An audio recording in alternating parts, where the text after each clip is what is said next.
अस्सलामुअलैकुम। बड़ी खबर ये है कि पाकिस्तान में निजाम शायद लपेटा जाने वाला है। अगर रियासत और रियासती इदारे मेरिट पर चले तो पाकिस्तान तहरीक इंसाफ, पीपल्स पार्टी, मुस्लिम लीग नवाज, मौलाना फजलुर रहमान समेत कोई भी जमात बरकरार नहीं रह सकेगी। पॉलिटिकल पार्टीज कालेदम होने के बाद सब असेंबलीज और सेनेट के अरकान डिस्क्वालीफाई हो जाएंगे। आज की वीडियो में आप जानेंगे कि आखिर ऐसा क्या होने वाला है कि जिसकी वजह से पूरे निजाम को खतरा है और इससे बचने का एक वाहिद रास्ता क्या है। सबसे पहले तो ये चीज क्लियर कर लें कि जो दिन रात हम फॉरेन फंडिंग की बात सुन रहे हैं, ये फॉरेन फंडिंग और ममनुआ फंडिंग दो अलग चीजें हैं। सियासी जमातों के खिलाफ फॉरेन फंडिंग नहीं, ममनुआ फंडिंग के केसेस हैं, लेकिन मीडिया इन्हें फॉरेन फंडिंग कह रहा है। नाजरीन की आसानी के लिए फिर शायद बहुत बार मैं भी इसे फॉरेन फंडिंग ही कह दूं, लेकिन एक्चुअली ये ममनुआ फंडिंग केस हैं। पाकिस्तान के इलेक्शन कमीशन के रूल्स रेगुलेशन बहुत वाज़ेह हैं। इसमें बहुत क्लियर बताया गया है कि कोई भी सियासी जमात बैरून मुल्क से चंदा नहीं ले सकती, यानी उसे इंटरनेशनली फंडिंग नहीं की जा सकती, किसी तरह की माली मुआवनत नहीं ली जा सकती। और अगर सियासी जमातों की ये माली मुआवनत या इंटरनेशनल फंडिंग साबित हो जाए तो फिर सियासी जमात को कालेदम करार दे दिया जाता है। पॉलिटिकल पार्टीज को तहलील करने के वाज़ेह तौर पर दो तरीके बता दिए गए हैं। इलेक्शन कमीशन और रियासती रूल्स रेगुलेशन बहुत वाज़ेह है कि दो ही तरीके हैं कि जिसकी वजह से कोई भी पॉलिटिकल पार्टी कालेदम करार दी जा सकती है, न सिर्फ पॉलिटिकल पार्टी बल्कि कोई भी मजहबी जमात भी। और दूसरा तरीका ये कि अगर कोई पार्टी रियासत या रियासती उसूल या फिर फौज के खिलाफ या रियासत की सलामती दांव पर लगाती है, रियासत की सलामती के मुनाफी कुछ एक्टिविटीज करती है या फिर किसी दहशत गर्दी की कार्रवाइयों में मुआवनत करती है या मुलविस हो तो उसे कालेदम करार दिया जा सकता है। अगर किसी पॉलिटिकल पार्टी पे इंटरनेशनल फंडिंग साबित हो जाती है तो उस पार्टी को हेड करने वाला, उसके तमाम ओहदेदारान, उसके टिकट पर मुंतखब होने वाले तमाम नुमाइंदे, वो सूबाई असेंबली में हो या फिर कौमी असेंबली में या सेनेट में, वो सब के सब डिस्क्वालीफाई हो जाते हैं। पाकिस्तान में आजकल पीटीआई के खिलाफ इंटरनेशनल फंडिंग केस की बाज़गश्त सुनाई दे रही है, बल्कि बढ़ती जा रही है। कल इसी हवाले से मुस्लिम लीग नून और पीपल्स पार्टी को भी इलेक्शन कमीशन ने बुला रखा था, क्योंकि उनकी पार्टीज भी इंटरनेशनल फंडिंग पे चल रही है। स्क्रूटनी का अमल जारी है। पाकिस्तान पीपल्स पार्टी, मुस्लिम लीग नवाज और पाकिस्तान तहरीक इंसाफ के हवाले से स्क्रूटनी की जा रही है। दिलचस्प बात यह है कि इन तमाम केसेस में सब पॉलिटिकल पार्टीज के पास, यानी पाकिस्तान तहरीक इंसाफ, मुस्लिम लीग नवाज, पाकिस्तान पीपल्स पार्टी, यानी हर एक के पास सबूत मौजूद हैं, लेकिन एक दूसरे के खिलाफ। बड़ी डेवलपमेंट ये सामने आई है कि इमरान खान साहब ने इंटरनेशनल फंडिंग को मान लिया है, क्योंकि इसके अलावा उनके पास कोई चारा भी नहीं था। मनी ट्रेल्स मौजूद हैं, बैंक ट्रांजेक्शन सामने आ गई हैं, स्टेट बैंक की स्टेटमेंट भी आ चुकी है, मुख्तलिफ बैंक अकाउंट्स में बैरून मुल्क से आने वाले पैसों के सबूत मौजूद हैं, तरसीलात आई हैं और आ रही हैं, और वो सब बैंक अकाउंट्स के जिनमें ये रकूम आती रही वो पाकिस्तान तहरीक इंसाफ इस्तेमाल करती है। स्क्रूटनी का ये अमल तेज तरीन होता जा रहा है, इसीलिए पीडीएम भी इलेक्शन कमीशन का रुख कर रही है। पीडीएम का मुतालबा है कि जल्द अज जल्द पाकिस्तान तहरीक इंसाफ को कालेदम करार देकर हुकूमत से हटा दिया जाए, लेकिन इसके साथ ही पाकिस्तान तहरीक इंसाफ के फरूख हबीब भी इलेक्शन कमीशन पहुँच गए। उनका कहना था कि हमारी दरख्वास्त भी समाअत के लिए मुकर्रर की जाए, और वो मुकर्रर कर दी गई हैं। अब जबकि सब बड़ी जमातें इलेक्शन कमीशन की तरफ रुख कर चुकी हैं और सभी तकरीबन इस हमाम में नंगी हैं, तो सवाल ये है कि होगा क्या, क्योंकि अगर इन सब पर इंटरनेशनल फंडिंग या ममनुआ फंडिंग साबित हो जाती है तो जाहिर है कि निजाम लपेट दिया जाएगा, सब के सब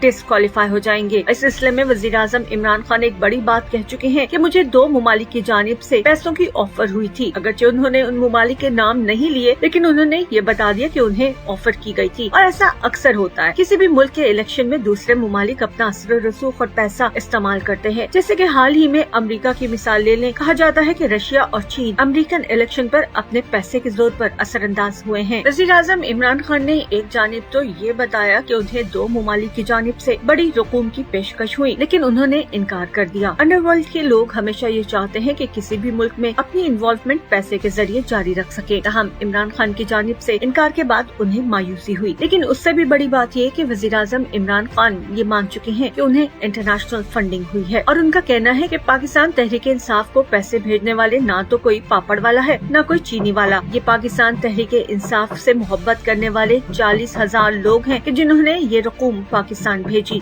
और उनकी लिस्ट मौजूद है। फंडिंग करने वालों या चंदा देने वालों की क्योंकि लिस्ट मौजूद है, इसलिए वज़ीर आज़म इमरान खान मुतमईन है। इसलिए वज़ीर आज़म इमरान खान का कहना है कि पाकिस्तान तहरीक इंसाफ, पीपल्स पार्टी और मुस्लिम लीग नून की फॉरेन फंडिंग की जो तहकीक तहकीकात हैं उन्हें पब्लिक किया जाए। इसके साथ साथ ये भी कहा कि फजलुर रहमान की पार्टी की भी तहकीकात की जाए। अब बात यह है कि अगर फजलुर रहमान की पार्टी की तहकीकात शुरू की गई तो फिर तो उनका बचना नामुमकिन है, क्योंकि उनका तो सारा पैसा ही इंटरनेशनल फंडिंग है। मदारिस के नाम पर सऊदी अरब समेत दूसरे मुमालिक उन्हें पैसा भेजते हैं। ये अलग बात है कि वो पैसा मदारिस के बजाय कहीं और इस्तेमाल होता है। अब क्योंकि अपने केसेस भी खुल रहे हैं, इसलिए पीडीएम वालों की कोशिश है कि किसी न किसी तरह जल्द अज जल्द पाकिस्तान तहरीक इंसाफ के खिलाफ फॉरेन फंडिंग केस का फैसला लाया जाए। ताहम कल जब पीडीएम वालों को इलेक्शन कमीशन जाना था तो बिलावल भुट्टो ने जाने से माजरत कर ली। वो साथ नहीं गए, बल्कि उनकी जानिब से वक्त क्या था। ये तो थी इन पॉलिटिकल पार्टीज की इंटरनेशनल फंडिंग के हवाले से सारी सूरत हाल। अब मैं आपको बताऊं कि इस सारी सिचुएशन में हो क्या सकता है। एक्चुअली एक आम पाकिस्तानी जो कि वतन से मोहब्बत करता है वो यही कहेगा कि होना भी यही चाहिए। अगर तो रियासती इदारे कानून के मुताबिक चलते हैं, कानून को तरजीह देते हुए चलते हैं, मेरिट पर फैसला करते हैं। अगर पॉलिटिकल पार्टी की फंडिंग के हवाले से मेरिट पर फैसला किया गया तो हमारा ये सारा सियासी और पार्लिमानी निजाम धड़म करके जमी बोस हो जाएगा। क्योंकि रूल्स जो मैंने आपको बताए इलेक्शन कमीशन एक्ट के तहत फॉरेन फंडिंग वाली पॉलिटिकल पार्टीज फिर बरकरार नहीं रह सकती, उन्हें कालेदम करार दे दिया जाता है। और ऐसी सूरत में उसके टिकट पर मुंतखब होने वाले तमाम मेंबर्स, चाहे वो कौमी असेंबली में हो या सूबाई असेंबली में या फिर सेनेट में, और इवन पार्टी के तमाम ओहदेदारान और उसे हेड करने वाला भी डिस्क्वालीफाई हो जाएगा। ये डिस्क्वालिफिकेशन 5 साल 10 साल या जैसे भी इलेक्शन कमीशन चाहे उसके मुताबिक होगी। कवानीन के मुताबिक तो जीरो टॉलरेंस है इस हवाले से। अब इलेक्शन कमीशन के सामने तमाम तर हकाइक मौजूद हैं कि इस हमाम में सभी नंगे हैं। तमाम पॉलिटिकल पार्टीज माल आ रहा था और वसूल करती जा रही थी। रूल्स रेगुलेशन की किसी ने परवाह ही नहीं की, किसी ने शायद पढ़ा भी ना हो, क्योंकि किसी के वहमो गुमान में भी नहीं था कि वो कितना संगीन जुर्म करते जा रहे हैं। और अगर इलेक्शन कमीशन कानून के मुताबिक फैसला करता है तो इनमें से कुछ तो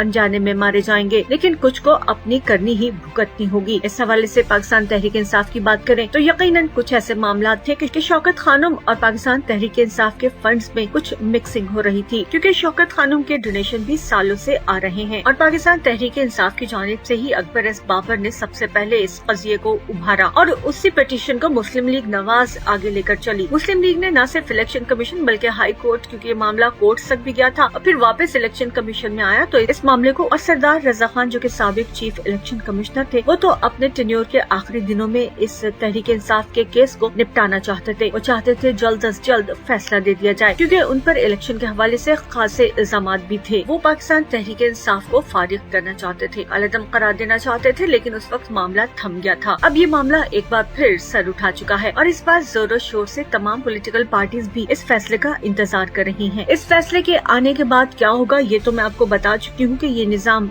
बच नहीं सकेगा, लेकिन अब इस फैसले के बाद होने वाली डिस्क्वालिफिकेशन से कैसे बचा जा सकता है उसके बारे में आपको बताऊं। सिर्फ एक तरीका है, वाहिद तरीका। आसान ज़बान में आपको समझाऊं तो अगर इलेक्शन कमीशन डिक्लेयर कर देती है कि पाकिस्तान तहरीक इंसाफ या कोई भी पॉलिटिकल पार्टी कालेदम करार दी जाती है क्योंकि फॉरेन फंडिंग साबित हो गई है, तो फिर ये मामला जाएगा सुप्रीम कोर्ट में और इसमें हाई कोर्ट वाली गुंजाइश नहीं होगी। इलेक्शन कमीशन से डायरेक्ट सुप्रीम कोर्ट में जाएगा और अगर supreme court of Pakistan election commission के फैसले को दुरुस्त करार देती है और उसके बाद फिल फॉर यानी at the spot supreme court की मोहर के बाद के इलेक्शन कमीशन का फैसला दुरुस्त है, वो पाकिस्तान तहरीक इंसाफ हो, पीपल्स पार्टी हो या मुस्लिम लीग नवाज, कोई भी पार्टी के जिसकी इंटरनेशनल फंडिंग डिक्लेयर करके उसे कालेदम करार दे दिया गया हो, उसके तमाम ओहदेदारान, उसके टिकट पर मुंतखब होने वाले मेंबर सूबाई असेंबली, मेंबर्स कौमी असेंबली, सेनेट के अरकान तमाम के तमाम डिस्क्वालीफाई हो जाएंगे और पार्टी तहलील हो जाएगी। और अगर इस फैसले को खास तौर पर देखें पाकिस्तान तहरीक इंसाफ के हवाले से, तो फिर सारी हुकूमत ही खत्म हो जाती है और पाकिस्तान तहरीक इंसाफ की हुकूमत के लोगों के डिस्क्वालीफाई होते ही ये तमाम रियासती ढांचा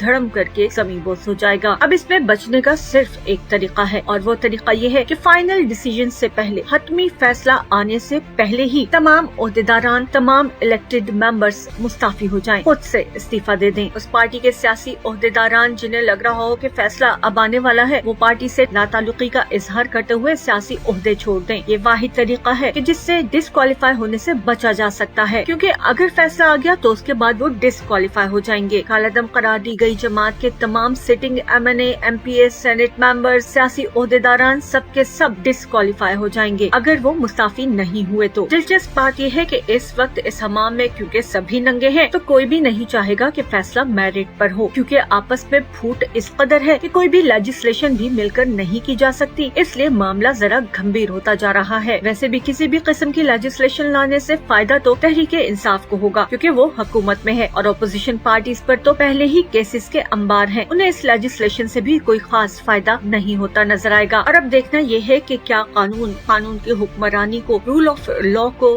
फॉलो करेगा, क्या कानून के मुताबिक चला जाएगा, क्या इलेक्शन कमीशन इस बार कानून के मुताबिक फैसला करेगा, या फिर तमाम पॉलिटिकल पार्टीज के इस मामले को दोबारा से डिले कर दिया जाएगा और डिलेइंग टैक्टिक्स को यूज करते करते मामला कहीं और सेटलमेंट की तरफ ले जाए जाएंगे। अगर रियासत और रियासती इदारे चाहें, अगर रियासत और रियासती इदारे चाहें और आइन और कानून के मुताबिक अगर इस केस का फैसला करे तो इसमें वजीर आज़म इमरान खान, प्रेसिडेंट आरिफ अलवी समेत तमाम लोग डिस्क्वालीफाई हो जाएंगे। प्रेसिडेंट अलवी, तमाम वज़राए आला, न सिर्फ तहरीक इंसाफ के बल्कि मुस्लिम लीग नवाज के जो गिने चुने लोग असेंबलीज में मौजूद हैं, उनके इत्तेहादियों के, पाकिस्तान पीपल्स पार्टी के, ये सब लोग वजीर आज़म समेत डिस्क्वालीफाई हो जाएंगे। और पीडीएम की वो ख्वाहिश के वजीर आज़म इमरान खान मुस्ताफी हो, हुकूमत छोड़ दे, वो इसी सूरत में पूरी होती नजर आती है। पाकिस्तान में हर चीज होती आई है। अब देखना ये है इस बार क्या बार्गेनिंग चल जाएगी, डिलेइंग टैक्टिक्स चलेंगे, कोई गिव एंड टेक हो जाएगा, कोई बैकडोर मामला सुलझाए जाएंगे, कुछ लोग कुछ